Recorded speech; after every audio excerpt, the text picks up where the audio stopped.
12 ans de carrière en Bretagne et une réputation construite dans la région. En 1988, Renaud van Ruymbeck arrive à la cour d'appel de Rennes. Son lieu de travail, le Parlement de Bretagne. Un bâtiment historique ravagé par un incendie qui a marqué la carrière du magistrat, comme il le confiait il y a 3 mois à notre micro.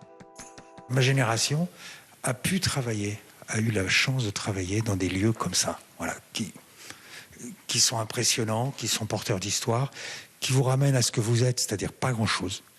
Et c'est ça qui est fort dans ces vieux bâtiments. Alors maintenant, les palais de justice plus modernes, j'ai horreur. En Bretagne, le juge est célèbre pour son enquête dans l'affaire Dickinson, du nom de cette adolescente britannique retrouvée morte à Pleine Fougère. 1 an après, Renaud van Ruymbeck est chargé de l'enquête. Il va alors systématiser des tests ADN pour retrouver le coupable, une première en France. On avait l'ADN de l'auteur sur la scène de crime et il fallait juste trouver la bonne personne qui avait un ADN qui correspondait. Et on savait que pour 80% des affaires criminelles de ce type, c'était quelqu'un de local. Donc ça a été la piste qui a été privilégiée en premier. Au final, 3600 tests réalisés et 9000 auditions qui permettront de retrouver le meurtrier Arce Montes en Floride.